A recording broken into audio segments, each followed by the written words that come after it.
Welcome back to the Illumination Lectures, and today we're going to discuss the discovery of the biblical Jesus in the historical record. And yes, that can be done. And again, this is taken from my book, Jesus, King of Edessa, which is, as I said before, is a 600-page opus that transforms the gospel story into real history. There are no bells and spells in there, just reason and rationality. So, where have we got so far in this lecture series? Well, in previous lectures, we've seen that the leader of the Jewish revolt was called Jesus of Gamala, who came from Galilee. Or he was called Monobazus or Izates of the Adiabeni, if you remember them. Sometimes he was called Bar Kamza. That came from the Hukok mosaic. And then they were also called the Babylonian Jews, or sometimes the fourth sect of Judaism, the Nazarenes. And so we have a number of names for this leader of the Jewish revolt. Plus, I've said that the biblical Jesus was indeed the leader of the Jewish revolt himself, because there are so many connections with this event within the biblical gospel stories. And so another name for this leader might be Jesus of Galilee, which is a very similar name to Jesus of Gamala, who came from Galilee.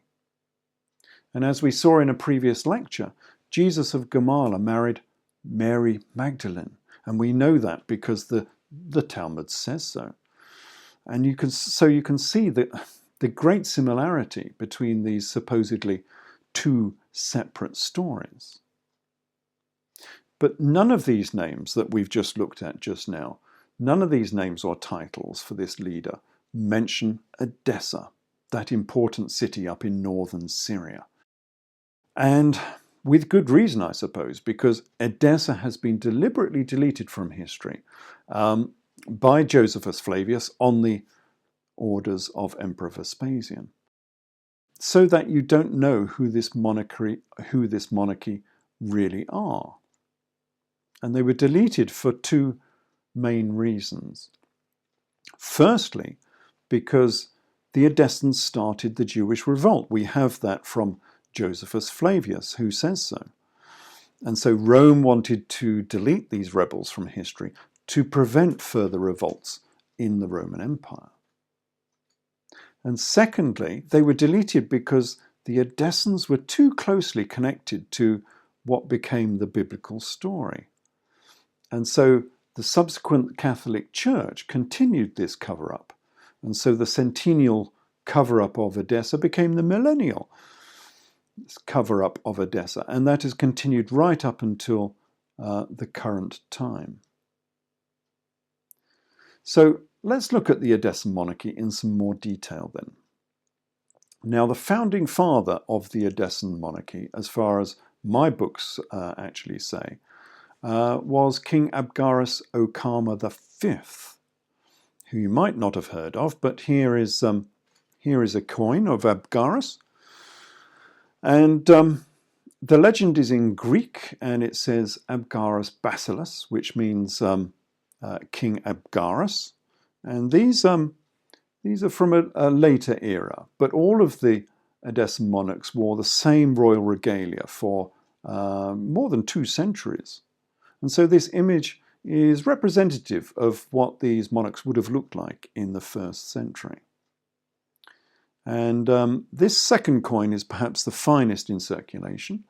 And as you can see, these are real monarchs with a real capital city and real coins, giving us real historical events. And note on this coin the traditional straight nose of the Edessan monarchs. The Roman emperors, which are also depicted on some of these coins, are not depicted in the same fashion at all.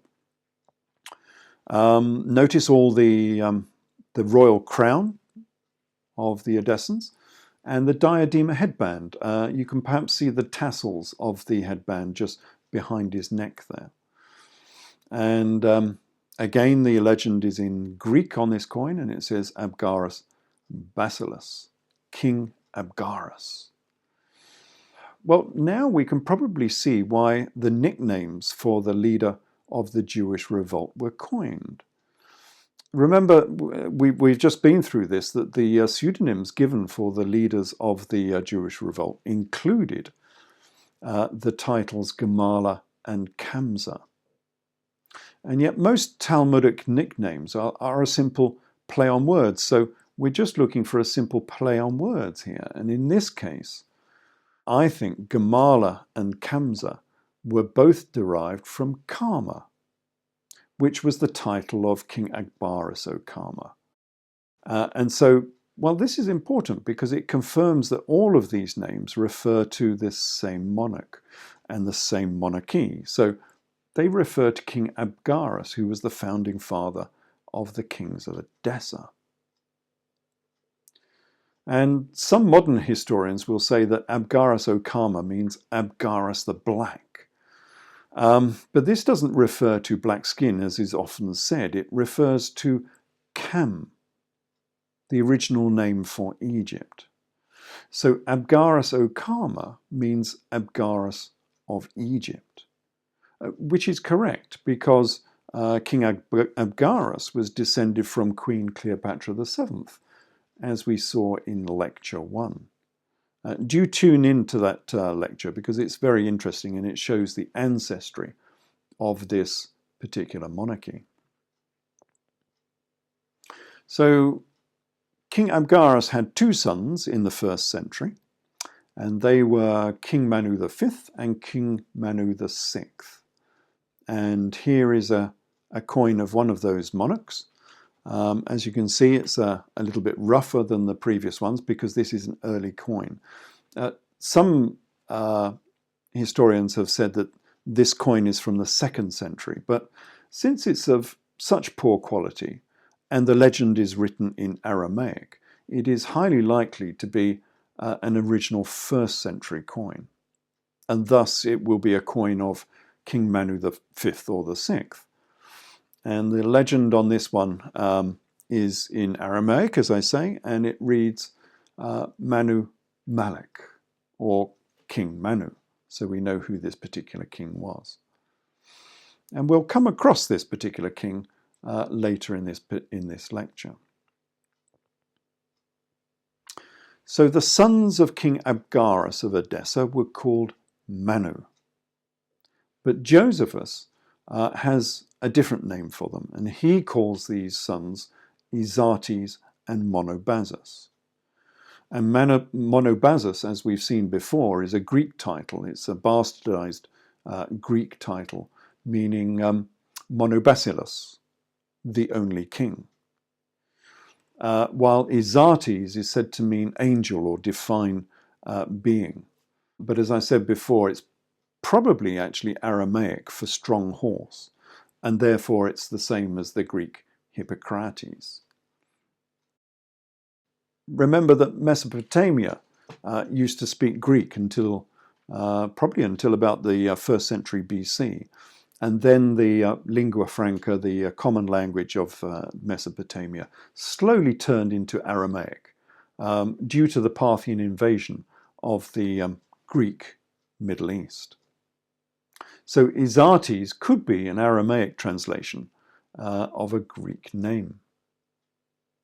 And this Edessan monarchy is intimately connected to the biblical story. As we saw in the last lecture, Saul, that's St. Paul, was an ambassador of Edessa. Yes, this is how closely linked this monarchy is to the biblical story. And then we come to the story of Addai in a manuscript known as the Doctrine of Addai. And I don't suppose you've read about this in Sunday school, but the Doctrine of Addai dates from the 3rd or the 4th century AD. And we know this because one version was written by Eusebius, and also because it contains a story of Queen Helena's tour of Judea. And this is Queen Helena of Constantine. And she was touring Judea looking for the history of Jesus. the biblical Jesus and the true cross. But personally, I think that this tour by Helena of Constantine is actually a masquerade. It's a copy of the tour of Judea by Queen Helena of Edessa in the 1st century. Thus, the later story of Helena of Constantine, looking for the history of Jesus in Judea, was designed to conceal the earlier tour by Helena of Edessa, who was looking for the history of her son, King Manu, in Judea. And what better way of concealing this ancient history? You don't deny that it happened. You just say that, oh, well, that Helena was Helena of Constantine. And suddenly, the earlier Helena disappears from history.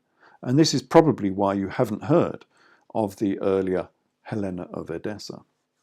And if this is true, then the Doctrine of Addai could be a much earlier manuscript. It could be from the 1st century. And it's an interesting story, which is very pertinent to this research because it tells us about letters and ambassadors being sent between the biblical Jesus and Edessa. Yes, according to this manuscript, Jesus was writing to King Abgarus of Edessa in the 1st century. And the Doctrine of Addai says, in the year 343 of the Greeks, which is about AD 32, and in the reign of Emperor Tiberius, on the 12th day of Keshvan, King Abgar-o-Kama sent Marehab and Shamshagram and Hanan, the record keeper, to the city which is called Eleutheropolis, near Jerusalem, to the honoured Sabinus, son of Eustorigus, the governor of Syria and Mesopotamia. Note the detail here. There's none of the sort of vagueness of the gospel stories.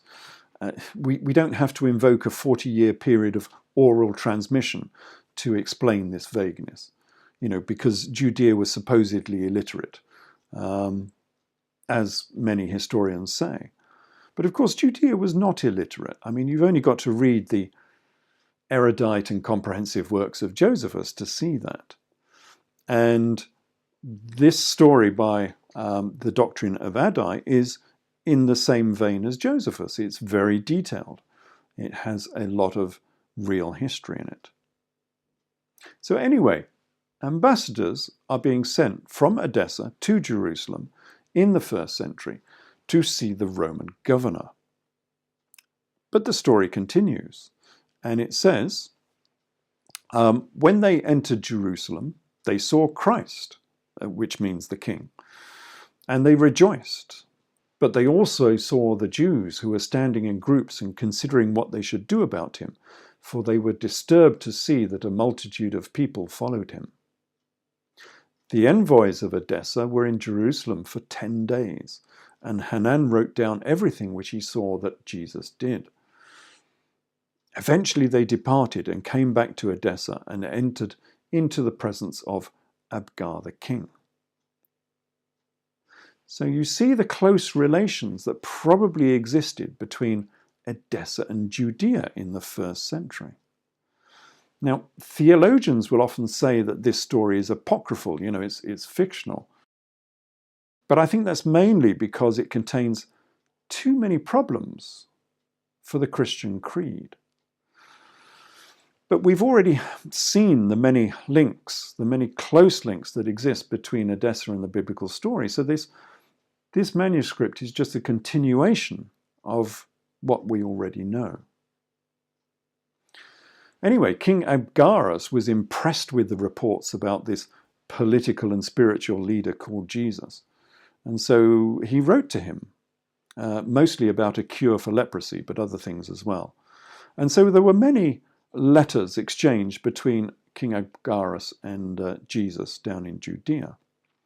And this is what the Doctrine of Addai says. It says, King Abgar-o-Kama wanted to pass over and go to Judea to see with his own eyes all that Jesus was doing. But he was not able to pass through the country of the Romans. And so he wrote a letter and sent it to Jesus by the hand of Hanan, the keeper of the archives. Hanan went forth from Edessa on the 14th day of Adar and entered Jerusalem on the 12th day of Nisan. And he found Jesus at the house of Gamaliel, the chief priest of the Jews.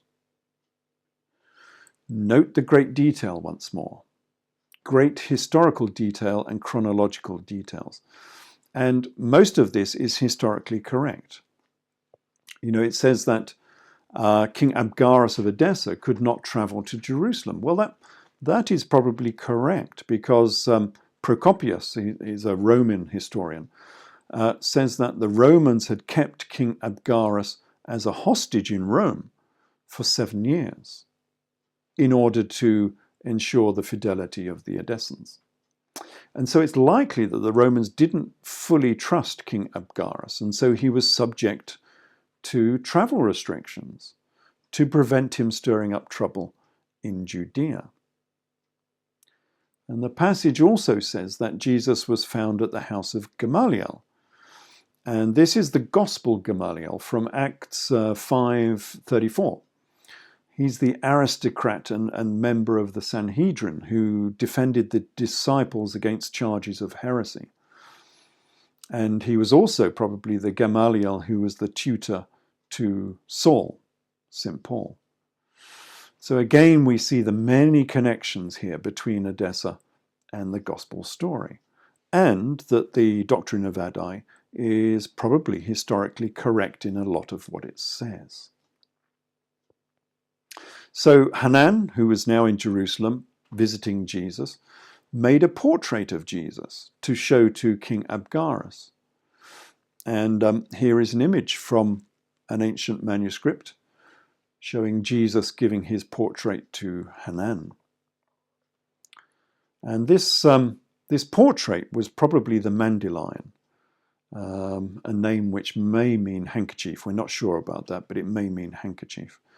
And this was probably one and the same as the veil of Veronica.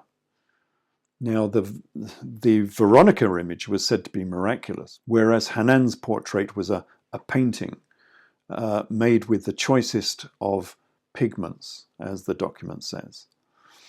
I think one version of the doctrine of Addai says it was miraculous. But anyway, we have a painting and we have a miraculous image. And here is King Abgarus of Edessa receiving the painting of Jesus from Hanan. And this is a modern image. This comes from Our Lady of Victory's Church in Paterson, New Jersey. And it's quite a wonderful and evocative stained glass window, isn't it?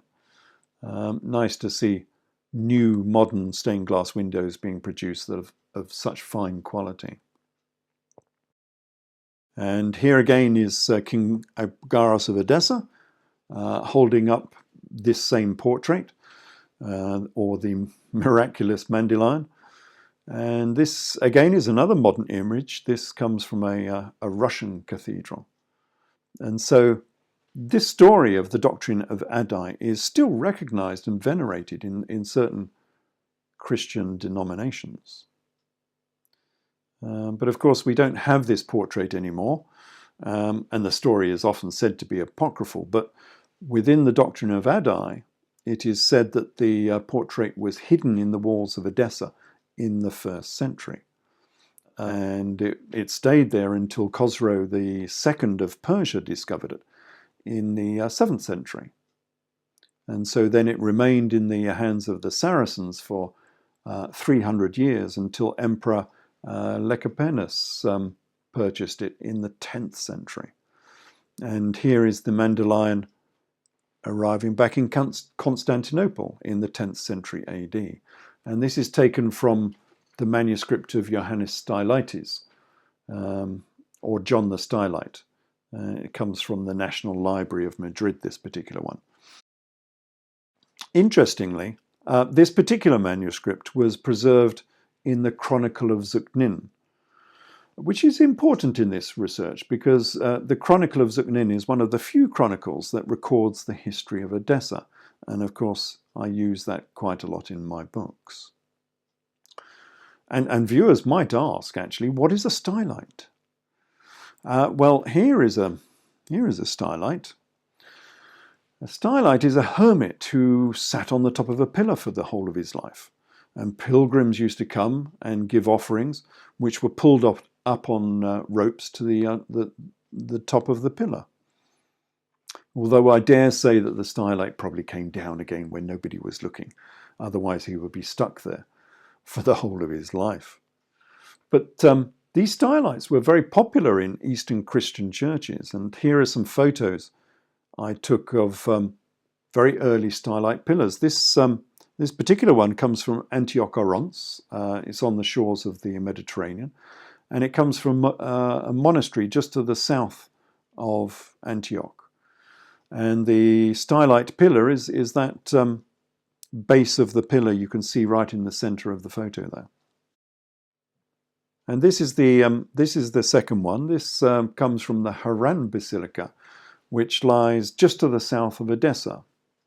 And you can see the stylite, the base of the stylite pillar, in that octagonal room just inside the basilica there. And so this form of devotion was very popular in the East, and it was, we don't quite know why they used to do this, but it's possibly linked to the Priapus idol of Queen Maca Tamar. If you remember, that was a subject that was covered in the last lecture. So where were we? Oh yes, we were looking at letters and ambassadors being sent from Edessa to Judea to see the Roman governor and to see Jesus, of course. And this is a very similar story to the one we saw of Saul Josephus, St. Paul, who was sent from Edessa to Judea in AD 47. And he went there with famine relief money because there was a famine in Judea at the time. And I say that these two stories document the same event. But there are different dates here. The Doctrine of Addai says that this occurred in the time of Emperor Tiberius, who reigned from AD 14 to AD 37, and not in the time of Emperor Claudius. But it had to say this to conform to the biblical chronology. So is that earlier date correct? Well, like most of these early texts, there seems to be a gaping hole in the chronology here. Because although the name of the emperor agrees with the biblical chronology, the name of the Roman governor of Syria in the same text does not. And in the text, he's being called either Sabinus, son of Eustorigus, or Marinus, son of Sterog.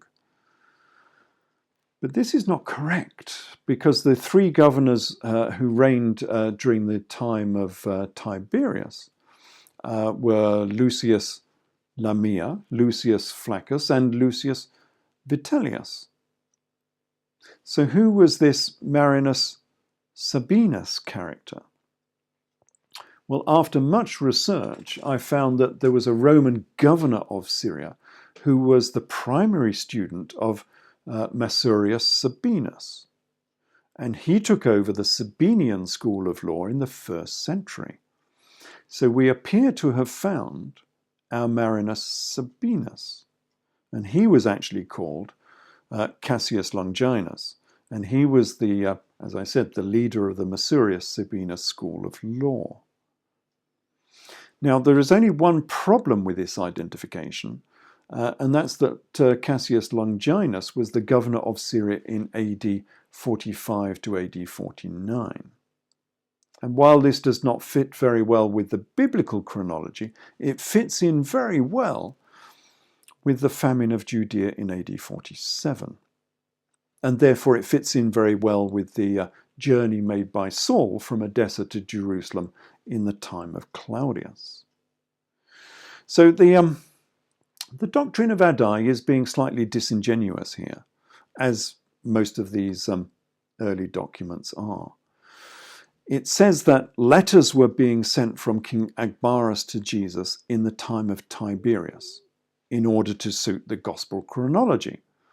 But the governor at that time was Cassius Longinus, and so the actual date of this letter writing was AD 47. But the authors of these chronicles, including the ever deceitful Eusebius, could not admit to this late date, because it means that Jesus was writing letters to King Agabus of Edessa in AD 47. You see the problem here. This is the chronological chasm once more, which we talked about in previous lectures and talks. The entire chronology of these events, of the gospel events, has been shifted back by 40 years to distance the sort of saintly Jesus from the events of the Jewish revolt. This is the chronological chasm, and it pervades all of these texts. Even when we start looking at things like Arthurian legend, it pervades that text as well. So following this exchange of letters, apostles were sent from Jerusalem to Edessa to teach the Edessan people Judaism. And the first of these apostles was called Addai. Hence we have the name for the manuscript, the Doctrine of Addai. And this is an image of Addai from St. Catherine's Monastery, which lies at the foot of Mount Sinai. And most researchers identify Addai as the disciple Thaddeus. But who was Thaddeus? He's not one of the more famous disciples. Well, the Gospels say that he was called Lebbaeus, while the Thea lexicon of biblical Greek says, from a comparison with the catalogue of apostles in Luke and Acts, it seems that Judas, Lebbaeus, and Thaddeus were the same person. In addition, the Clementine recognitions say that Addai was Thomas, and it was Thomas who went to Edessa, not Addai Thaddeus. And so it's likely that this disciple's full name was Judas Thomas Didymus Lebbaeus Thaddeus Addai. You can see how we get multiple names for the same character within these texts, because a lot of these names are simply just translations into different languages. Thomas and Didymus, for instance, are the same name in Greek and Aramaic. And this Judas Thomas Didymus was probably the twin brother of Jesus, because both Thomas and Didymus mean the twin. And as an interesting aside, this might be why we have these apocryphal stories of Jesus going to India. They may have been relating the history of Jesus' twin brother, Judas Thomas Didymus Addai, who went to the east. Anyway, after much toing and froing between Jerusalem and Edessa, finally the Edessan monarchy are converted to Judaism. And the Talmud confirms this, as we've probably seen before. But the Talmud is much more specific, because it says that Queen Helena of Edessa converted to Nazarene Judaism, the same as Jesus was a Nazarene in Matthew 2:23. Okay, so what does all this have to do with the Jewish revolt? And what does it have to do with the discovery of Jesus in the historical record? Well, Josephus says the revolt was led by King Izates Monobazus of Adiabene. And now we know that this particular character was actually known as King Izates Monobazus of Edessa. He was an Edessan king. And now the revolt started in AD 66, so all we need to do is look at the Edessan king list for this time. And the king of Edessa in AD 66 is said to have been King Manu VI. And if we add Josephus's name to this, we get King Izates Manu VI of Edessa. But Josephus had a nickname for this king, a short name, and that was Jesus. And so perhaps his full name, that he would have been known as in many texts, was King Jesus Manu VI of Edessa. And he became the de facto king of Judea in AD 66 because he was involved in the Jewish revolt. And this is interesting because now the secular name for the king of Judea was King Jesus, but the biblical name for the king of Judea at this very same time was King Jesus. King Jesus and King Jesus. And so it's likely that the name for the biblical Jesus actually came from the Persian Isus and not the Aramaic Joshua.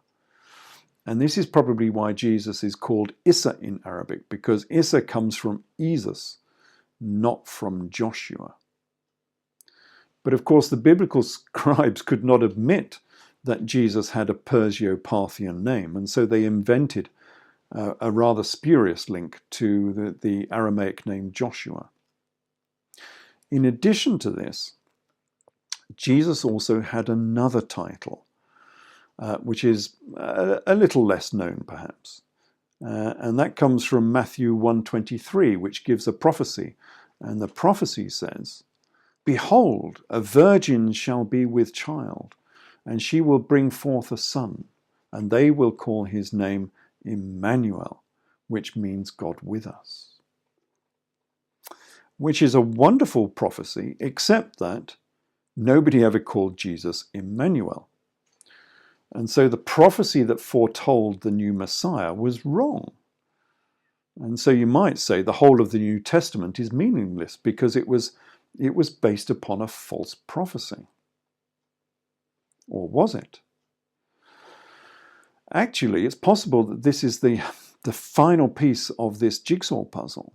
The piece that was only given to high initiates, the piece that provided illumination to the illuminated. And why do I say this? Well, it's because the full names and titles of these two kings of Judea are now King Jesus Manu of Judea and Edessa and King Jesus Emmanuel of Judea. So these two monarchs have the same name, King Jesus Manu and King Jesus Emmanuel. And they were both involved in a revolt against Rome. And we've already proven that this was the Jewish revolt of AD 66 to 70. And Josephus Flavius says that King Jesus Manu not only started and led the Jewish revolt, he was captured after the revolt ended. And he says of this, "The sons and brethren of King Isates besought Caesar to give them his right hand for their security. For the time being, Titus kept them all in custody and put the king's sons and kinsmen into chains and led them with him to Rome in order to make them hostages for their country's fidelity to the Romans." And in a very similar fashion, the biblical Jesus was captured and imprisoned. And the Gospels say of this, "And there was one named Barabbas, which lay bound with them, that had made revolution with Jesus, and who had committed murder in the revolution." So it's very, very similar to what Josephus is saying about the Edessan monarchs. But going back into the historical record, the record by Josephus Flavius, what happened to the Edessan king who was leading the Jewish revolt? Well, according to Josephus, he was crucified, which is most interesting indeed. And Josephus says of this, he says, "I was sent by Titus Caesar with 1,000 horsemen to a certain village called Tekoa. As I came back, I saw many captives being crucified and remembered 3 of them as my former acquaintances. So I immediately commanded them to be taken down and to have the greatest care taken of them in order to aid their recovery. Yet 2 of them died under the physician's hands, while the 3rd recovered. Interesting, isn't it?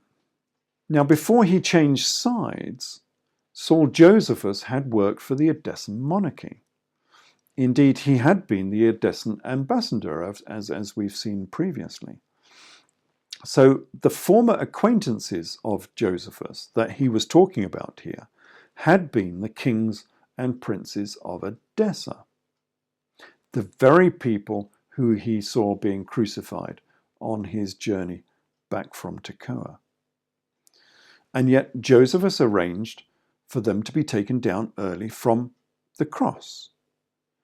But is this not the gospel crucifixion story, where the biblical Jesus was crucified alongside 2 others, but taken down early, and only one survived? Well, the Gospels say of this, there were 2 zealots crucified with him, one on the right and one on the left. And those that passed by reviled him, saying, "You who destroyed the temple and builded it again in 3 days, save thyself. If thou be the Son of God, come down from the cross." So Jesus was crucified alongside 2 others, just as the Edessan king was crucified alongside 2 others. And Jesus here is being accused of destroying the temple. But when was the Temple of Jerusalem destroyed? Well, it was destroyed after the Jewish revolt in AD 70, at the very time when those Edessan kings and princes were being crucified and then taken down early from the cross by Josephus. And remember also, this gets more and more interesting as it goes on, remember that Jesus was taken down early from the cross by Joseph of Arimathea. Now, the Gospels say of this, Joseph of Arimathea went boldly unto Pilate and craved the body of Jesus. And Pilate marveled that he was already dead, and he gave the body to Josephus. This is Jesus being taken down from the cross, and Joseph of Arimathea is the character on the right, I think, with the turban. So King Jesus Emmanuel, the biblical Jesus, was taken down early from the cross by Joseph of Arimathea, while King Jesus Manu of Edessa was taken down early from the cross by Josephus Flavius. So is Joseph of Arimathea actually Josephus Flavius? Well, we'll see more evidence for this in later lectures. But more than that, the Gospels say that Jesus was crucified while wearing a plaited crown of thorns. And the Gospels say of this, and they clothed him with a purple robe and plaited a crown of thorns and put it about his head. And in a strikingly similar fashion, the Edessan kings always wore a purple robe and a crown of thorns. And here is the evidence. Here is a mosaic of the leader of the Jewish revolt from the Habakkuk mosaics in Galilee. We talked about these in Talk 1. And he was called Bar Kamza, the son of King Kamza, who we now know was King Jesus Emmanuel of Edessa, the leader of the Jewish revolt. And so this is a very early depiction of the biblical Jesus. And note that Bar Kamza, the biblical Jesus, is dressed as an Edessan monarch. He has the diadema headband, a symbol of royalty. You can see the tassels behind his neck there. He has ginger hair and a beard. He has a Jewish payot, the side lock of hair. He's wearing Roman armor. He's got stockings on, which is a Perso-Parthian tradition, and a purple cloak. So here is the purple cloak that was put upon the biblical Jesus at his crucifixion. And here is a coin of King Abgarus. Now this is a later Abgarus, but all of these monarchs wore the same regalia for over 2 centuries. And note that he wears a diadema headband. You can see them, the tassels behind his neck. And he also wears a plated crown of thorns, just as the biblical Jesus wore on the cross. So this is the famous crown of thorns. It was not a rustic twist of brambles. That was just a simple story for credulous believers. No, this was the traditional ceremonial crown of Edessa, which happened to be a crown of thorns. A crown that is full of ancient and esoteric symbolism, and we'll look at that symbolism again in a later lecture. So let's look at that biblical verse again. And it says, "And they clothed Jesus with a purple robe and a plaited crown of thorns." Yes, they clothed him as a king of Edessa, wearing a purple cloak of the emperor of Rome and an Edessan crown of thorns. And so this has to be the discovery of the century, or perhaps the millennia. We have at last found the biblical King Jesus in the historical record. He was King Esus Manu VI of Edessa, and he became the de facto king of the Jews in the late AD 60s. And he led the Nazarene revolt against the Romans, which is why he was jailed and crucified by the Romans. And so this identification gives us so much more information about the biblical Jesus. He is now a real historical figure, and we can visit his capital city, walk upon his citadel, collect his coins, and view his statues and mosaics. And here is just such an image. And we've already seen this mosaic. This is the Habakkuk mosaic, which just has to be of King Esus Manu, the biblical Jesus Emmanuel. But this mosaic is probably 3rd or 4th century, so a little bit later than the era of Jesus. However, there is an earlier image which is very similar to the Habakkuk mosaic, and this is known as the Palmyra Triad carving. And the central character in this trio is likely to be the leader of the Jewish revolt again. And so this is yet another image of the biblical Jesus. Now the 2 figures on either side are 2 gods. On the left we have Aglabol, the moon god, and on the right is Malakbel, the sun god. And note they have been deliberately made to look androgynous, and I'll explain why in a later lecture. But this carving is said to be from the 1st century, and so it is possibly contemporaneous with the life of Jesus. So this is what Jesus actually looked like. Note again the long hair and beard, which is why Jesus was always portrayed with long hair and a beard. But the similarities between the Palmyra carving and the Habakkuk mosaic continue.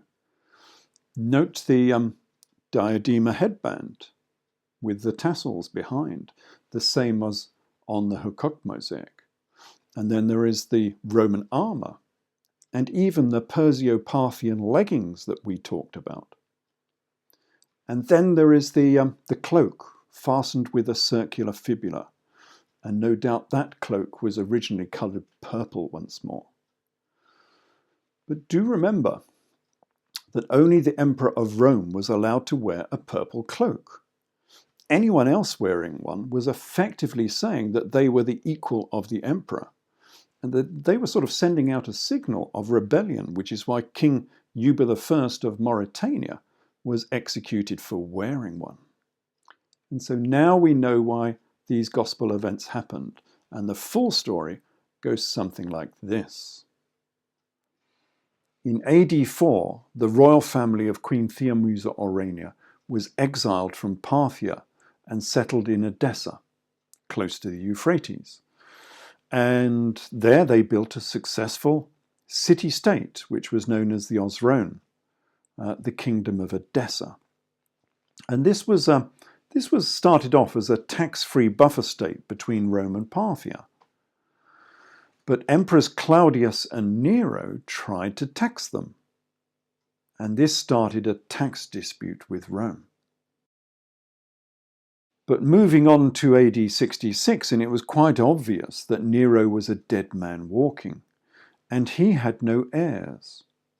And so the throne of Rome would be open for whoever could take it. All you needed was a chest full of money and a loyal army. So King Esus Manu VI of Edessa started the Jewish revolt, not simply to take over Judea, but as a stepping stone to taking over the throne of Rome. He wanted to be Emperor Esus Manu of Rome, the first Eastern emperor of Rome. But Rome sent Vespasian to Judea to quell the revolt.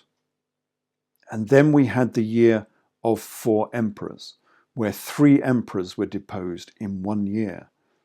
And that left 2 contenders in Judea in December AD 69. And they were King Esus Manu of Edessa and Commander Vespasian of Rome, who were fighting the Jewish revolt in Judea, not for the throne of Judea, but for the throne of Rome. Further evidence for this comes from the star prophecy, which said that a king from the east would become the new emperor of Rome. But remember, it was Jesus who was born under the eastern star, not Vespasian. And the Gospels say, "There came magi from the east, saying, 'Where is he that is born the King of the Jews? For we have seen his star in the east, and are come to worship him.'" So the star prophecy belonged to King Esus Jesus, the biblical Jesus, the King of Edessa, the King of the Jews. But Vespasian defeated King Esus Jesus during the Jewish revolt. And Josephus Flavius, and he says so himself, Josephus Flavius gave the star prophecy to Vespasian. And so Vespasian went back to Rome to become the next emperor. So we have a couple of misnomers here in the traditional history. The year of 4 emperors really should be the year of 5 emperors, with the 5th emperor being the aborted claim of King Esus Jesus of Edessa for the throne of Rome, the biblical Jesus. And the Jewish revolt was really the more like the Eastern Roman revolt. It had nothing much to do with Judea and everything to do with a power grab within the Roman Empire. It was more or less the same as the Battle of Bedriacum in Italy, where Vespasian's army defeated Emperor Vitellius in AD 69. And then Vespasian defeated Emperor Esus Jesus in AD 70 in Judea. The only difference between these 2 battles being that King Esus Jesus had not yet been to Rome to formalize his claim to be the new emperor. But he wore the purple cloak of an emperor, so it's pretty obvious what his true goals were. So that is the true story that the Gospels were trying to record. But what happened to the survivors of this Eastern Roman revolt? Well, as we've seen in one of the quotes before, they were taken to Rome.